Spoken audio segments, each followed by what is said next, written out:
दुआ कान घुरी इया कोन फरमायो मालिक मुके सोन दे चांदी दे बादशाही दे पर ये कलिमात ऐ परवरदिगार है ये मुर्ज़गार इनको माफी दे न कर इनके खताओं को शुमार इनको माफी दे उम्मत जेला पो कदे गारे हेरा में कदे गारे सौर में कदे मुझा प्यारा मके पाक में मुझे हबीबा जा हथ खया प्या होंदा हा तदे असा फकर सा चौदा आयो त ऐबदारन जी बदकारन जी असा गंदल गुनाहगारन जी कई पुनल तो पोए वारी न त आयो डाठा दोहारे कई पुनल तो पोए वारी नता आयो दादा दोहारे ऐबदारन जी बदकारन जी असा गंदल गुनाहगारन जी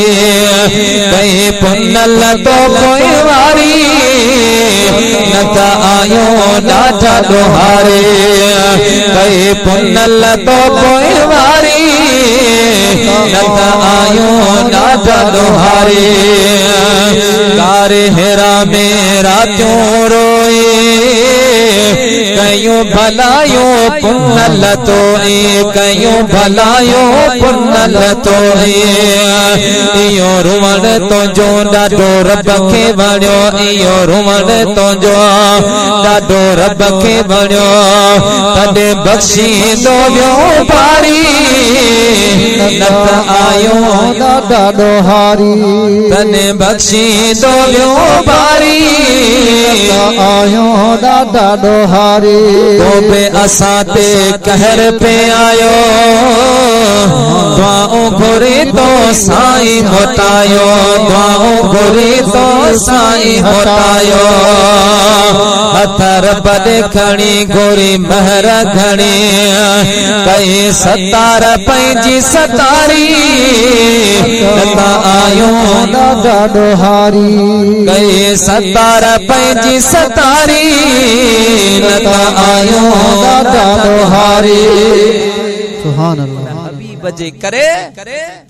रब मेहरबान मदीने वाले सा मोहब्बत रख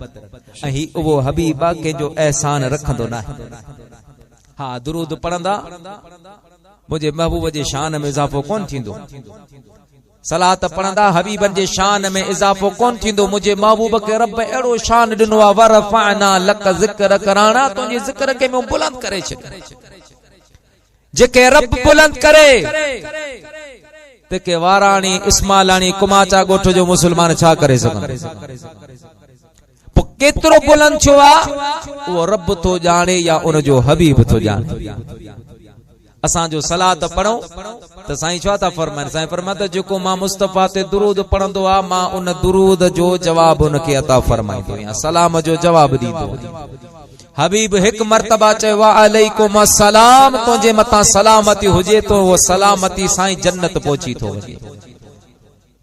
अवा बार बार आलमन का यो भी बुधवा न त साईं फरमाए त एकड़ो उम्मती हुंदो गुनाहगार बदकार हां कयामत चे ॾियारे मलाइका घसीटिए जहन्नम दा खणी पिया वेंदा आदम अलैहिस्सलाम के अर्ज कंदो या रसूल अल्लाह हेडे त निहार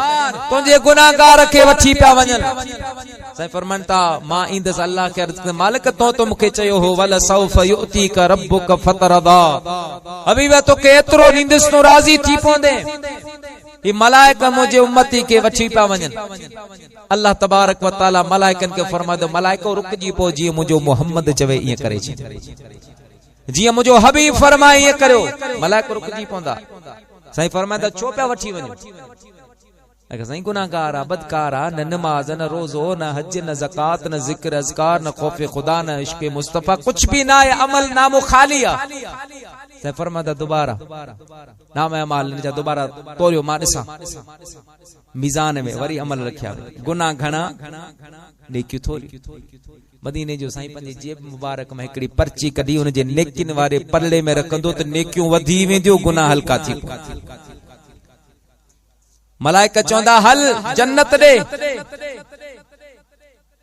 वो चवंदो दा हला तो तो पर थोरो तरसुमान का पुछो जवान आहे केर जे मूंसा हेडी भलाई कई तो गुनाहगार अज अम्मा छडे वी बाबो छडे वियो रिश्तेदार छडे विया अजीज करीब छडे विया पुछंदो साईं तवा केर आयो साईं फरमाए त मां उनके फरमायो मां तुंहिंजो नबी मुहम्मदुर रसूलुल्लाह सल्लल्लाहु अलैहि वसल्लम मुझा राणा ही करम नवाजी साईं फरमाए तो हिकड़े दी मोहब्बत में मां मुस्तफा ते दुरूद पढ़ी अकेलो वेठो पंजे खेत ते पंजे घर में पंजे उताक ते तनाई जो आलम हो तुझे ज़हन में मां मुस्तफा जा तसव्वुरात आया हा ख्यालात आया हा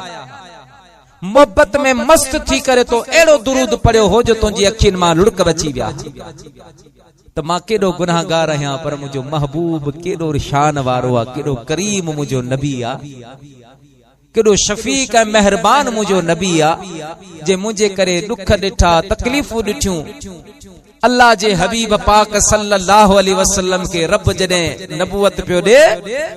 त रब तो फरमाए राणा चवी त नबी भी बनाया ने बादशाही भी दिया ने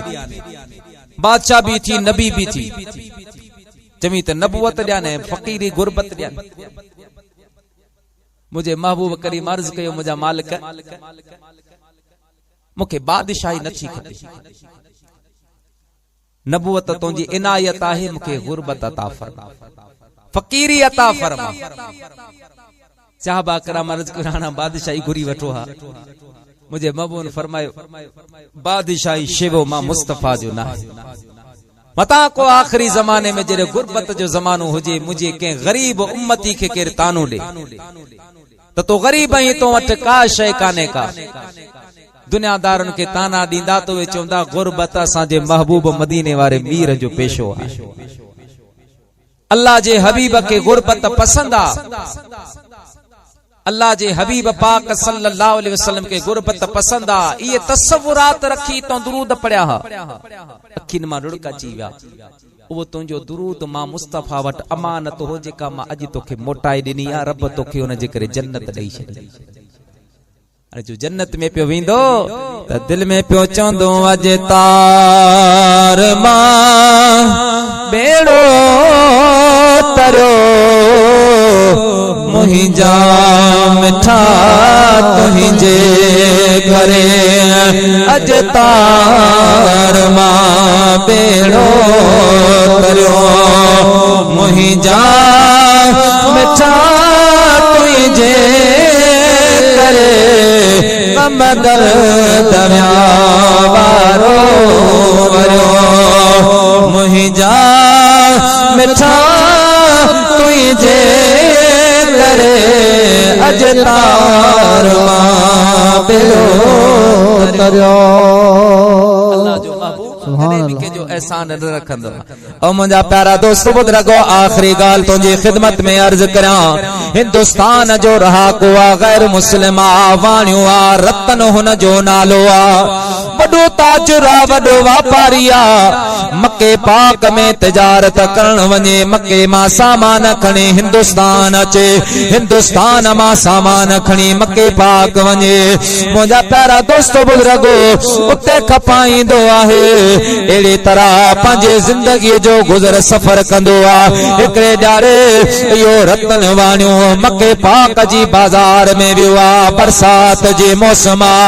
जॾहिं नदियूं नाला वहण शुरू थिया हिकड़े मक्के पाक जे बचड़न जे मुंहिंजा प्यारा टोलिया जंहिंमें नंढड़ा नंढड़ा बच्चा हा नंढा नंढा ॿार हा हिकड़े नए पिया पार कल हिकड़े वादीअ खां मथे पिया चलण पर उन्हनि बच्चन में सब का अगियां हिकड़ो एड़ो भी ॿार आ हिकड़ो एड़ो भी बच्चो आ जंहिंजे चेहरे में जण चोॾहं जो चंड चमके रहियो आहे एड़ो हसीन ॿार रतन पंहिंजे उठ ते सवार हो उठ के बिहारे उन ॿार के कुल्ले ते विहारे उहा नए पार कर वो नदी उकारी मुंहिंजा प्यारा दोस्त ॿुध रखो रतन हलियो वियो आहे मक्के पाक में सामान खपाया मक्के पाक मां सामान खणी हिंदुस्तान आयो आहे वक्त गुजरंदो वियो आ, टाइम गुजरंदो वियो आ। हिकड़ी रात रतन वाणियो पंहिंजे घर जे छत ते वेठो आ। अचानक ॾिसे 14 रात आ, चंड ब टुकड़ा थी ज़मीन ते किरियो आ। थोड़ी देर खां बाद में चंड वञी वरी जुड़ियो आ। मुंहिंजा प्यारा दोस्तो, चंड पंहिंजे जाहो जोबन में पहिरीं वांगुर वरी बि रोशन आ। ज़मानो हलंदो वियो आ। आख़िर हिकिड़ो अहिड़ो बि वक्त आयो, मके पाक जे ताजरनि वापारियुनि जी हिकिड़ी जमात हिंदुस्तान में आई आ, जेके रतन वाणी जा दोस्त हा। मुंहिंजा प्यारा मुलाकात थी आ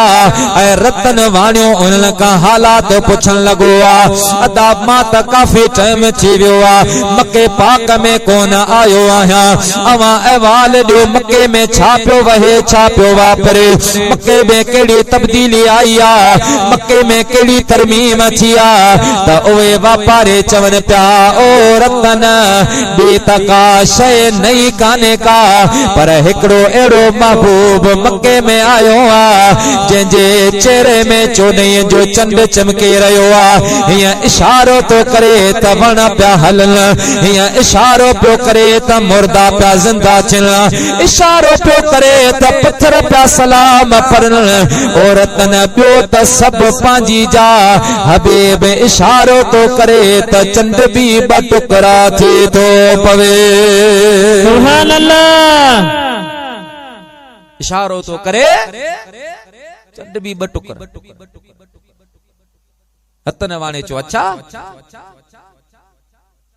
पर हुननि खे न ॿुधाए त इहो चंड जेको ब टुकड़ा थियो हो, इहो त मां बि ॾिठो।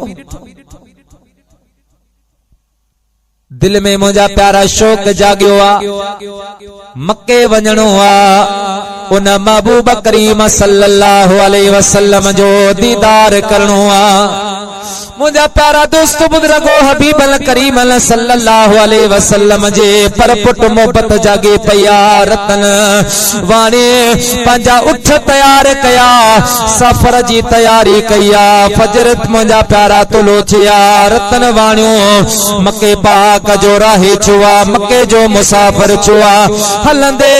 जबल डूंगर डारींदे ज़माने का बाद में वञी मके पाक में पहुतो आ। उते जे माल का पुछिया, मदीने जो मीर मोहम्मद बिन अब्दुल्ला सल्लल्लाहु अलैहि वसल्लम किथे आ। मानो चवण लगा, ओ रतन वो महबूब काबतुल्लाह जे सहन में वेठो आहे। रतन वाणी उठन के परियां वधी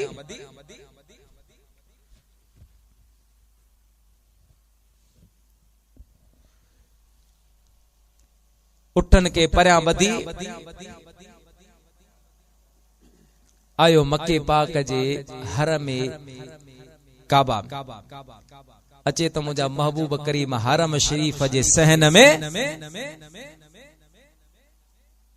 सहाबा किराम जे झुरमट में वेठा। रतन जो परे खां आयो हबीबल करीम सल्लल्लाहु अलैहि वसल्लम रतन ते निगाह रहमत विधिया। अञा मुंहिंजा प्यारा करीब कोन आयो आ, ॻाल्हाई नाहे, हथ कोन मिलाई आ, मुलाकात कोन थी आ। मुझे महबूब करीम परे का ॾिसी फरमायो, अंत रतनुल हिंदियुल, छा तूं रतन हिंदी आहीं। मुंहिंजा प्यारा दोस्तो रतन डोड़ंदे भजंदे मुझे महबूब जे करीब अचे पहुतो आ। अर्ज कन लॻो, या रसूल अल्लाह, या हबीब अल्लाह, मां ही रतन हिंदी आहियां। मुझे हबीब फरमायो, रतन काफ़ी टाइम थी वियो आ, वरी बि कोन तो आयो आहीं। मां मदीने वारो मीर कॾहिं खां तो जो इंतजार करे रहियो आहियां। हबीबन के अर्ज की राणा, तव्हां खे के ॿुधाए तो मां भी रतन आहियां, हिंदुस्तान में रहंदो आहियां, मुंहिंजो नालो रतन आ। मुझे महबूब करीम सल्लल्लाहु अलैहि वसल्लम फरमायो, रतन मां मुस्तफा करीम सल्लल्लाहु अलैहि वसल्लम के जो एहसान रखंदो ना आहियां। अज का काफी टाइम पहिरीं 25-30 साल पहिरीं तू मके पाक में आयो है, फिलानी नए मां फिलानी वादी मां असां नंढा ॿार हासो। गुजरा से पे पानी जी वजह सा के बार डिना पे के उकरी कान पे सगया उन वक्त में तू मुके पंजे कुल्ले ते ननिकड़े ननड़े बार के विहारे कुल्ले ते वनए पार कराए हुए रतन तोखे गाल याद काने का पर मां मुस्तफा के वा गाल याद आ वो ननड़ो बार मां मोहम्मद करीम हुयस तो दिल पे चयम त रतन अचे त मां रतन जा एहसान लाहे छॾियां थोरो लाहे छॾियां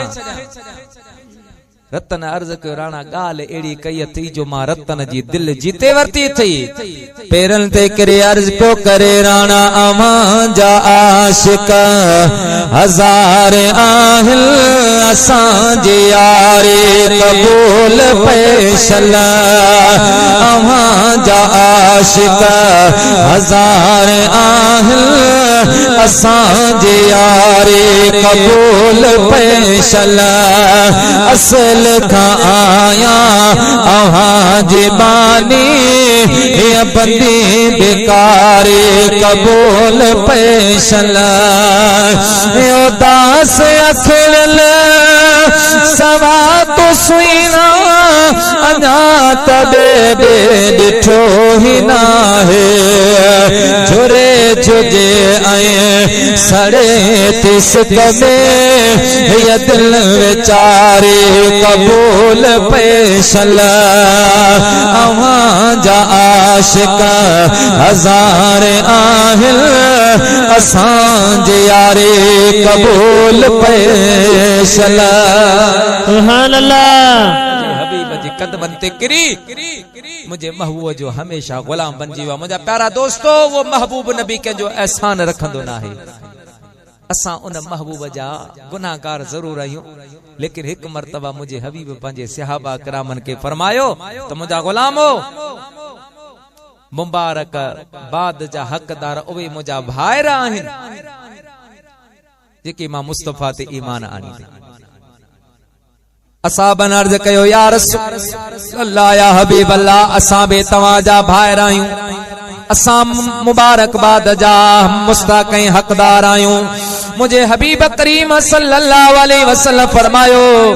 ओ मुझा प्यारा गुलामो अवां मुबारकबाद जा बेशक हकदार आयो पर अवां मौजिज़ा ॾिसी करे मोते ईमान आंदो आ किन चंड चीर जंदे ॾिठो किन सूरज वापस ईंदे ॾिठो किन वण हलंदे ॾिठा किन पत्थरन मां कलमा पढ़ंदे ॿुधा किन मुर्दा जानवर जिंदा थींदे ॾिठा उन खां बाद में मोते कलमो पढ़ियो आ मोते ईमान आंदो आ पर मूं भलारा खुश नसीब उहे आहिन जेके मां मोहम्मद ते अण ॾिठे ईमान आणींदा सुभान अल्लाह अण ॾिठे ईमान आणींदा मां मुस्तफा सल्लल्लाहु अलैहि वसल्लम उन्हनि खे मुबारक तो ॾियां ऐं इहो बि यादि रखजां ईअं न चइजां त असां को अण ॾिठो ईमान आंदो आ त महबूबन करीमन खे का ख़बर नाहे ख़ुदा जो कसम मुंहिंजो साईं तो फरमाए औरिदत अलैय उम्मती फी सुवरिहा फअलिमतु मन युमिन बी व मन यकफुर बी पाण फरमाइनि था अल्लाह पाक पूरी उम्मत मां मुस्तफा जे साम्हूं पेश कई ऐं रब मूंखे ॿुधाए त राणा ही तुंहिंजे मथां ईमान आणींदो ही तुंहिंजे मथां ईमान कोन आणींदो कयामत ताईं जेको मां मुस्तफा ते कलमो पढ़ंदो मां उनखे सुञाणंदो बि आहियां उन जे नाले जी बि ख़बर आ उन जे कबीले ऐं क़ौम जी बि ख़बर आहे सुभान अल्लाह पढ़ो सल्लल्लाहु अलैहि या रसूल अल्लाह वसल्लम अलैका या हबीब अल्लाह मुझा प्यारा दोस्त बुजुर्गो बेटा साहब रहमतुल्लाह ताला ले जे उर्स जो मौके वा अल्लाह जा सब वली शान वारा सब वली मकाम वारा सब वली मर्तबे वारा पर सुभान अल्लाह भिट जे घोट अब्दुल लतीफ के अल्लाह पाक वो मकाम अता फरमायो आ जो मुझा प्यारा हबीबल करीमन जे खुसूसी निगाह रहमत हजरत शाह अब्दुल लतीफ भिटाए रहमतुल्लाह ताला अलैहि ते मुझा प्यारा मकूम अब्दुल्ला हुजूरी रहमतुल्लाह ले मकतूबा शरीफ में लिखो त असां जे ठट्टे शहर में एक मर्तबा मदीने वारे मीर जी रूहानी महफिल लगे आहे सुभान अल्लाह ठट्टे जे शहर में रूहानी महफिल लगी। अल्लाह जा महबूब सल्लल्लाहु अलैहि वसल्लम जब आया, कई वली गौस अब्दाल भी जमा थिया। महबूब करीमन जे लाइ हिकिड़ो स्टेज सजायो वियो। साईं जो आया ऐं स्टेज ते अची बीठा, सभई वली गौस अब्दाल उथी बीठा। महबूब फरमाए तो वही रो, सभई जो वही रहिया, पान करीम स्टेज ते बीठा हा। नजर घुमाईंदे घुमाईंदे आखिरी कुंड में एक फकीर वेठो हो। साईं इशारो करे में तवाल थी वो जो अॻियां आयो, अल्लाह जे हबीब करीम सल्लल्लाहु अलैहि वसल्लम पासे में विहारियो आ, प्यार बे कयो आ, गुफ्तगू फरमाया। मुंहिंजा प्यारा दोस्त बुजुर्गो, जॾहिं महफिल ख़त्म थिया, अर्ज़ कयो मुंहिंजा हबीब करीम सल्लल्लाहु अलैहि वसल्लम रवाना चा। मखतूम अब्दुल्ला हुजूर फरमाता, मुके गाल समझ में कान आए हे फकीर केरा, किथां जो आहिन जो नालो चाहे, जेके हबीबल करीमन हेडो कुर्ब अता फरमायो आ। सोचींदे गौर फिक्र कंदे अचानक मुझी मुलाकात मखतूम मोहम्मद हाशिम ठटवीअ सां थी आ। पुछो मां सकबिला, इहो केरा जंहिंजे मथां मुझे महबूब हेडी शफकत जी निगाह फरमाया। त मुके मखतूम मोहम्मद हाशिम ठटवी फरमायो, अब्दुल्ला यार को न सुञाते, यो आम वली ना है, यो आम फकीर ना है, बल्कि बिट जो मकीन सखे शाह अब्दुल लतीफ बिठाए आहे। सुभान अल्लाह। जेके अल्लाह जे महबूब पंहिंजे पासे में बेटा साहब जो हिकिड़ो फरमान आहे, पाण फरमाए त जिते असांजो ज़िक्र थींदो आहे असांजी नज़र ओॾां वेंदी इंशाअल्लाह। अज अल्लाह जे वली जी जे नजर थींदी त बेड़ो पार थी पवंदो। मुंहिंजा प्यारा दोस्तो बुजुर्गो, असांजे पारे में असांजे पासे में हिकिड़ो शहर आहे लवारे शरीफ जो, बदीन खां 2 किलोमीटर 8-10 किलोमीटर अॻियां। उन लवारी जे शहर में हजरत सुल्तान अल औलिया पीर मोहम्मद ज़म्मा शाह लवारी वारे जी मज़ार पुरनवार आहे। यो पीर मोहम्मद ज़म्मा शाह ई उहो वक्त जो कामिल बुजुर्ग आ, जो हिकिड़ो माण्हू रस्तो वठी पे आयो, अर्ज़ कई क़िबला मूंखे वॾेरे मोहम्मद जी औताक ते वञणो आहे। पवरन जो को कबीलो उते रहंदो, अञा ताईं उन जो ॻोठो ते आहे, चईं वॾेरे मोहम्मद जी औताक ते वञणो आहे। से फरमाया अगे वियो आई, कि हाओ सही अगे वियो या, पर काफी टाइम थी वियो, रस्तो भुलजी वियो। पाण फरमाया तो के ॾेखारियां। मुंहिंजा प्यारा दोस्त बुजुर्गो, मथे जगह ते प्यारे हजरत सुल्तान अल औलिया पीर मोहम्मद ज़म्मा शाह आंगर जो इशारो फरमायो आ, तो ओ इया सामूं वॾेरे मोहम्मद जी औताका। वो फकीर जो कंध मथे खणी निहारे त सुभान अल्लाह, मुझे महबूब मदीने वारे मीर जो गुंबदे खजरा नजर अची रहियो आहे। सुभान अल्लाह। इन फकीर गोर सां निहारियो आहे, ॾिसी ॾिसी अर्ज़ कई क़िबला हीअ उहा औताक नाहे, उहा ॿी औताक आ, मां ॾिठी आ, मां सुञाणंदो आहियां। पाण मुर्की फरमा लॻा दा,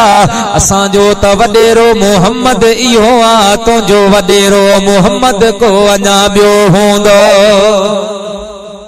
असांजो त वॾेरो इहो आहे, असांजो सरदार इहो आहे, असांजो आका इहो आहे। अल्लाह पाक तव्हां असांखे मदीने वारे मीर जी सच्ची मोहब्बत नसीब फरमाए। सुल्तान अल औलिया पीर मोहम्मद ज़म्मा शाह जो आया त हज़रात औलिया इकराम रहमहुल्लाह जी जमात में हिकु थरथरो मची वियो त बदीन जी लाड़ जी सरजमीन ते हिकिड़ो अहिड़ो अल्लाह जो कामिल वली आयो आ, जेको बीठे पियो मदीनो पाक ॾेखारे। कई वली गौस कुतब अब्दाल आया ज़ियारत जे लाइ, बेटा साहब भी आयो, पर सुल्तान अल औलिया पीर मोहम्मद ज़म्मा शाह रहमतुल्लाह अलैह जो तरीक़ो हो, जेको भी ईंदो हो नालो लिखंदा, ज़ात कौम कबीलो केड़े कम जे लाइ केड़े मकसद जे लाइ आयो, लिखी पर्ची मोकलींदा हा। इजाजत मिलंदी ही त दीदार थींदो हो, जेकॾहिं न त या त वहणो पवंदो हो या वापस वञणो पवंदो। बेटा साहब जो आयो, फकीरन चयो अचण वारा साइल फकीर, नालो बुधा, ज़ात बुधा, कौम कबीलो बुधा, छो आयो आहीं, छाला आयो आहीं। बेटा ईसा फरमायो न नालो बुधाइंदस न जात बुधाइंदस न क़ौम कबीलो बुधाइंदस वनी पंजे पीर के तवा बुधायो एकड़ो फकीर आयो आ मिलन जेला जे कदे मिलंदो त ठीक आ वरना फारग मानाया जो के जो वेही इंतजार करा फकीर ने सोचो कई वली अचन इंतजार कन वडा मानू वजीर सरदार इंतजार कर आयो भी मुलाकात ला चवे तो मो टाइम ना है अल्लाह अकबर वनी हजरत से पीर मोहम्मद जम्मा शाह के बुधायो आ कि बिला हिकड़ो फकीर आयो आ जुब्बो शरीफ पातो पियो आ दस्तार बधी पया हथ में तंबूरो आ पीर उगाड़ा हिल चवे पियो मां इंतजार कोन कंदस क़िबला छा हुकुमा आया इजाजत न्यू या वापस करो हजरत सुल्तान औलिया पीर मोहम्मद जम्मा शाह रहमतुल्लाह अलैहि अखियों बंद करे जल्दी फरमा लगा फकीरो अरे डोड़ो भजो मता नाराज न थी वने यो आम फकीर ना है बल्कि मुझे महबूब मोहम्मद करीम जो बचड़ो शाह अब्दुल लतीफ भेटाए आहे यो बेटा साहबा वठी आनियो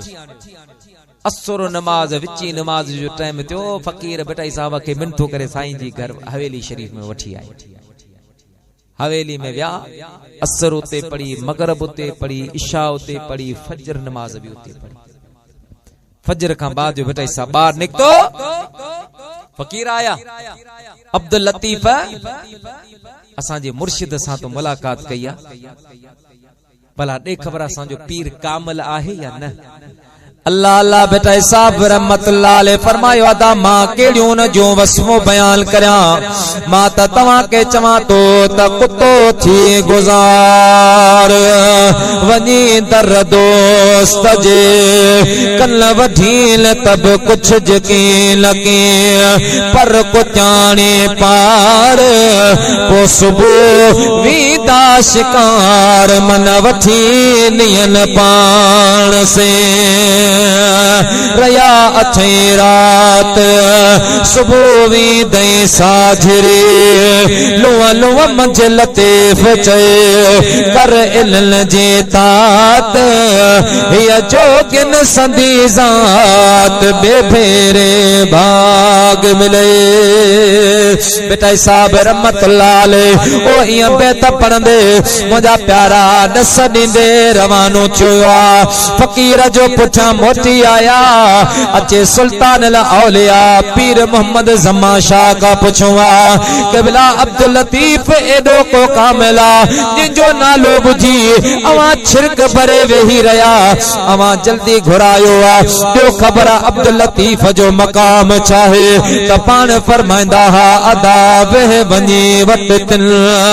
कलम जिनी जे हथ में अंग मिटाए अगिया वरे वारे ब्याल खल पनो सो पाड़ी जहने मिलन मोहम्मद जो सुभान अल्लाह फरमाता जेके मदीने वारे मीर सा मिलणो आ सो अब्दुल लतीफ जी दामन सा वाबस्ता थी असा खुश नसीब हूं जो रब असा के एड़ा कामिल पीर नसीब फरमाया है कामल बुजुर्ग नसीब फरमाइन अल्लाह वारन सा सोबत रखो मुझे महबूब करीम जा उम्मतियो आखिरी जमानो आखिरी दौरा ई वो दौरा जिनजे ला मुझे साईं फरमाए तो एड़ो भी जमानो मुझी उम्मत जे मता इंदो मानो सुबह मा मुसलमान हुंदो शाम जो काफर हो शाम जो मुसलमान सुबह जो काफर हो एड़ो जमानो इंदो मानो जो मकसद दुनिया होंदी हर के जी ये तमन्ना होंदी हर के जी ये ख्वाहिश होंदी आऊं वडो मानो हो जा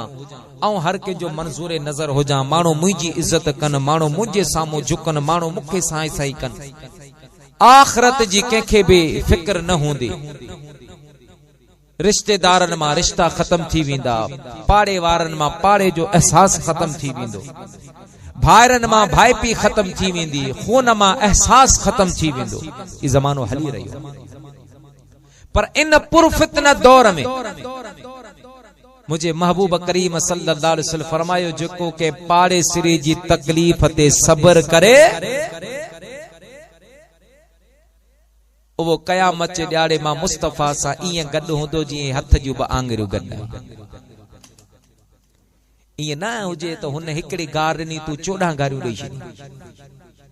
वो जो दे बेटा साहब रहमतुल्लाह ताला ले फरमाता चवंदल चवने तू मचो वा तू वराए चवंदल चवने तू मचो वा तू वराए अग अगराए जो करे खता सो ए खाए पांद गिचिया में पाए मता रुठाई न रहजे वने चवंदल चवने तू मचो वा तू वराए अग अगराई जो करे खता सो ही खाए जो को पहल कंदो वो ही खता खाइंदो पर जे तोसा केर पहल करे पांद गिचिया में पाए उनके परचा राजी कर मुझा प्यारा दोस्त बुजुर्गो परचा राजी कर जो मकाम चाहे मर्तबो चाहे मुझे हबीब फरमायो ब मुसलमान पान में नाराज हुजन ब मुसलमान पान में इख्तिलाफ रखंदड़ हुजन उन मां जेको भी पहल करे वनी पांजे मुसलमान भाव के परचाईंदो मुसलमान सा था कंदो मां मोहम्मद उनके मुबारक तो दिया वो उनका पेरी जन्नत में दाखिल थींदो। सुभान अल्लाह। जेको मुसलमान के परचाए तो के खबर आ त दुहारी भी हुआ मुजरम भी हुआ कसूर भी उन जो आ पर तो पंहिंजी अना मिटाई खत्म कई तो दिल में सोचो केड़ो बिया मुझो दोस्त आ अजीज आ रिश्तेदार आ पर बी का शय नजर ना अचे ये शय जरूर ज़हन में रख जा हु भी मुसलमान आ हु भी रसूलुल्लाह जो उम्मती आ मां भी रसूलुल्लाह जो उम्मती आ वनी उनके परचाया मुझा प्यारा दोस्तों अभी वो फरमान तो वो उनका आगे में जन्नत में भी बी गाल हबीब पाक सल्लल्लाहु अलैहि वसल्लम फरमाता जेको मुसलमान के पहल करे वनी परचाए उन जे ला हबीब फरमाता अल्लाह पाक उन जी 3 साल उम्र वधाए छड़ींदो पर इया भी न हुजे जो मुसलमान उनके परचाण अचे तो समझ मुखा डिजी वियो भाड़ियो थी वियो पादरन जो खौफ थियो तने मुखा जी माफी वरतई इया भी न हुजे मुकड़े किताब में पढ़ियो त निमरूद फिरौन ऐं शैतान जी पाण में मुलाकात बई दोस्त पुराना तो शैतान फिरौन के चयो त ना लती तो के हया कोने शर्म ना है ऐं अल्लाह जी बारगाह जो मरदूद आया रब मुखे जूता हणी दरबार मां बाहर कढियो पर उन जे बावजूद भी ऐं तड़ियल जरूर आया पर मुंह पाण के खुदा कोन सॾाई रब तो के नेमतू दिनो इनाम दिनो इज्जत दिनी शोहरत दिनी तू जे बादशाह बने पाण खुदा जरण वे तो हया भी कोन शैतान जने ये गाल कई तडे उन सोचो यार अब गलती ता वडी करे बैठो जे पो माफी दो वठा तौबा दो करे शैतान जो तौबा न कर हां इन जाए ते ठीक है तौबा मत करी बस जो कोचो वो काफी है वरी फरौन चो भला पाखा भी कोने भागो आए जो पांबिन का वडो नंबर खणे कि हा एकड़ो मानू है केड़ो जो नबी आखिर ज़मा जो उम्मती गौर करण जी मकाम मुसलमान कि नबी आखिर ज़मा जो वो उम्मती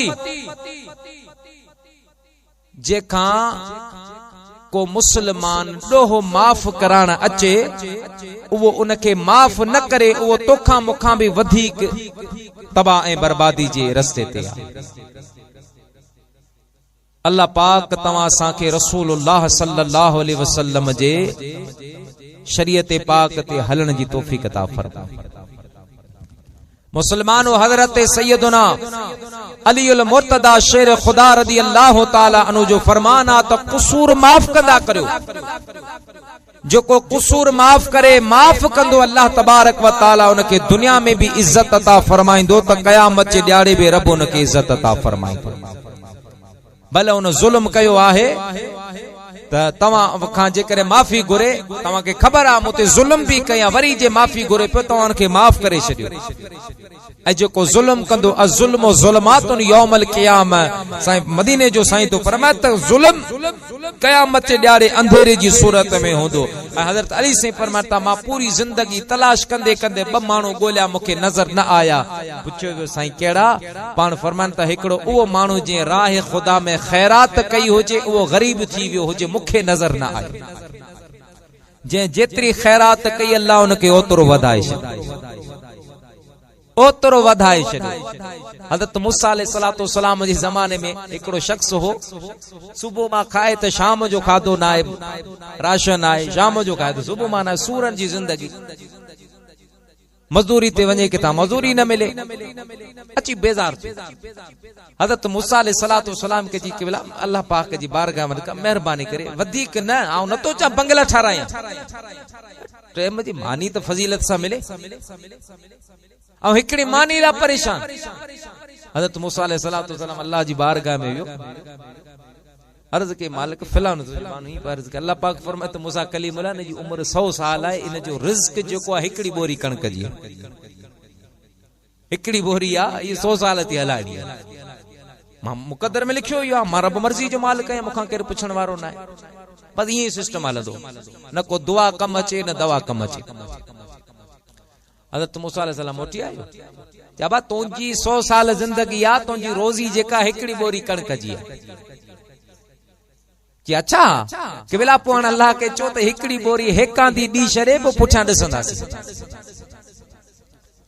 मूसा अलैहिस्सलाम फरमाए पोइ ख़्याल कर सोच ला तब्दील ले कलिमातिल्लाह अल्लाह जा कलिमात तब्दील कोन थींदा थई कि हां सही मूंखे मिले हज़रत मूसा अलैहिस्सलाम अर्ज़ कयो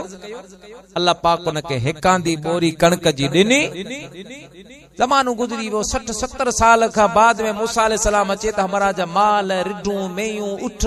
ज़मीनूं खेत मेट अची अमीर थियो हज़रत मूसा अलैहिस्सलाम चबा साॻियां बोरी कणक वारो चयासीं साॻी आहे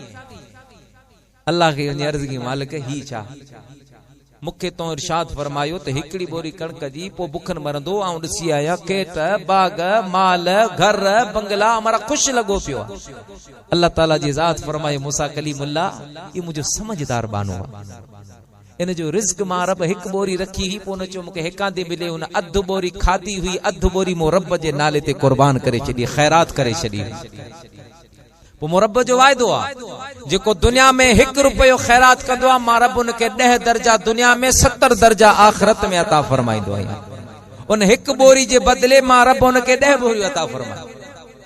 वरी उन जो अधु खाधई अधु ख़ैरात कयई इहो ख़ैरात उन जो कारोबार बणिजी वियो ख़ैरात कंदो वियो मां रब उनखे वधाए छॾियो मां रब उनखे वधाए छॾियो आहे ऐं ॿियो हज़रत अली सी फरमाता जंहिं ज़ुल्म कयो हुजे अल्लाह जी पकड़ खां बची वियो हुजे अहिड़ो माण्हू मूंखे नज़र न आयो मुसलमानो पाण में भा थी रहो हिक ॿिए जा मददगार थी रहो ॾिसो अदा वठ वठां लॻी पई आहे कई जोधा जवान कई आया कई हलिया विया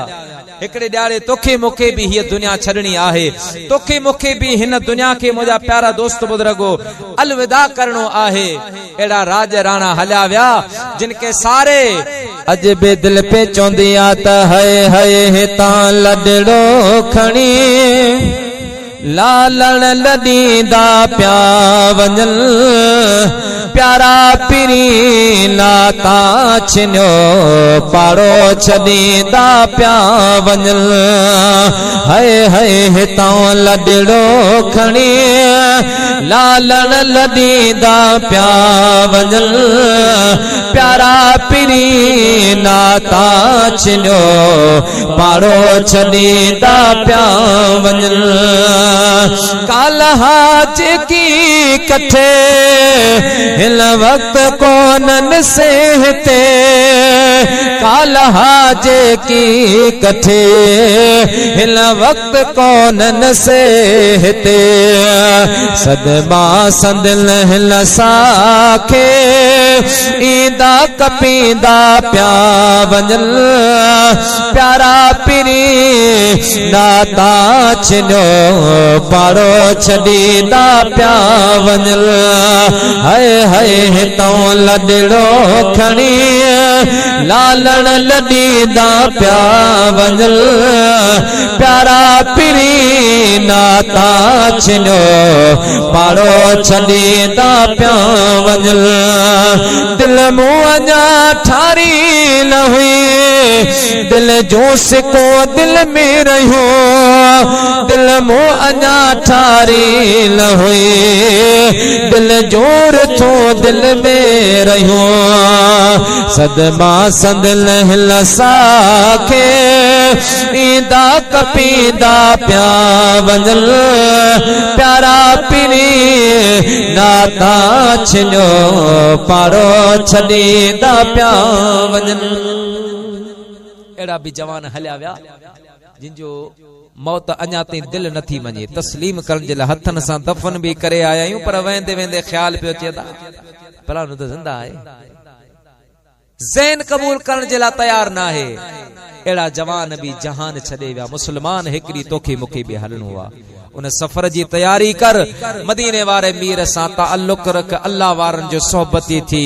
5 वक्त नमाज जी पाबंदी कर अल्लाह पाक मु फकीर जो चवण तमा जो बुधण पांजी बारगाह में कबूल मंजूर फरमाए व आखिर दावाना अल्हम्दुलिल्लाहि रब्बिल आलमीन या नबी सलाम अलैका या रसूल सलाम या हबीब सलाम अलैका सलवातुल्लाह अलैका सलवातुल्लाह अलैका मुस्तफा मदनी बलारा बेकसल जा भर जलारा के अकबर जा प्यारा साम पर तो थे सोहारा या नबी सलाम अलैका या रसूल सलाम अलैका या हबीब सलाम अलैका सलवातुल्लाह अलैका सलवातुल्लाह अलैका अस्सलाम